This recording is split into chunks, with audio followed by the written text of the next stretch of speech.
Asia cup ਤੋਂ ਪਹਿਲਾਂ Pakistan cricket team ਨੂੰ ਫੇਵਰਿਟ ਕਰਾਰ ਦਿੱਤਾ ਜਾ ਰਿਹਾ ਸੀ, ਪਰ ਨਾਕਸ ਕਾਰਕਰਦਗੀ ਪਾਰੋਂ ਭਾਰਤ ਤੇ ਸ੍ਰੀਲੰਕਾ ਤੋਂ ਹਾਰ ਕੇ ਏਸ਼ੀਆ ਕੱਪ ਫਾਈਨਲ ਵਿੱਚ ਵੀ ਥਾਂ ਨਹੀਂ ਬਣਾ ਸਕੀ। ਪਾਕਿਸਤਾਨੀ ਆਵਾਮ ਨੰਬਰ 1 ODI ਟੀਮ ਤੋਂ ਇੰਜ ਦੀ ਕਾਰਕਰਦਗੀ ਦੀ ਬਿਲਕੁਲ ਵੀ ਉਮੀਦ ਨਹੀਂ ਕਰ ਰਹੀ ਸੀ। ਨੰਬਰ 1 ਬੱਲੇਬਾਜ਼ ਬਾਬਰ ਆਜ਼ਮ ਵੀ ਆਪਣੇ ਮਿਆਰ ਦੇ ਮੁਤਾਬਿਕ ਪਰਫਾਰਮ ਨਾ ਕਰ ਸਕੇ ਤੇ ਸਭ ਤੋਂ ਲੀਥਲ ਫਾਸਟ ਬੋਲਿੰਗ ਅਟੈਕ ਕਹਿਲਵਾਨ ਵਾਲੇ ਵੀ ਕਈ ਮਰਹਲਿਆਂ ਉੱਤੇ ਬੇਵਸ ਨਜ਼ਰ ਆਏ ਤੇ ਇਹਦੇ ਨਾਲ ਹੀ ਮਿਡਲ ਓਵਰਸ ਵਿੱਚ ਸਪਿਨਰਸ ਵੀ ਕਾਰਾਮਦ ਨਾ ਸਾਬਤ ਹੋ ਸਕੇ।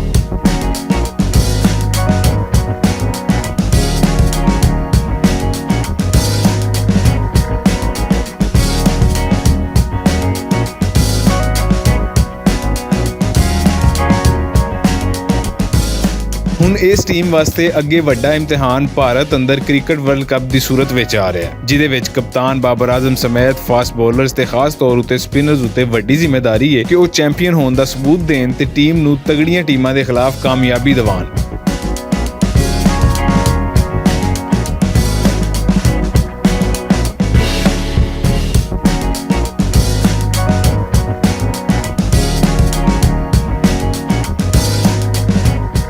ਆਖਿਆ ਜਾ ਰਿਹਾ ਹੈ ਕਿ ਏਸ਼ੀਆ ਕੱਪ ਖੇਡਣ ਵਾਲੇ ਸਕੁਆਡ ਵਿੱਚ 2-3 ਤਬਦੀਲੀਆਂ ਕਰਕੇ ਵਰਲਡ ਕੱਪ ਸਕੁਆਡ ਦਾ ਐਲਾਨ ਕੀਤਾ ਜਾਏਗਾ, ਜਦਕਿ ਨਸੀਮ ਸ਼ਾਹ ਦੇ ਵਰਲਡ ਕੱਪ ਤੋਂ ਬਾਹਰ ਹੋਣ ਦੀਆਂ ਖਬਰਾਂ ਵੀ ਗਰਦਿਸ਼ ਕਰ ਰਹੀਆਂ ਹਨ।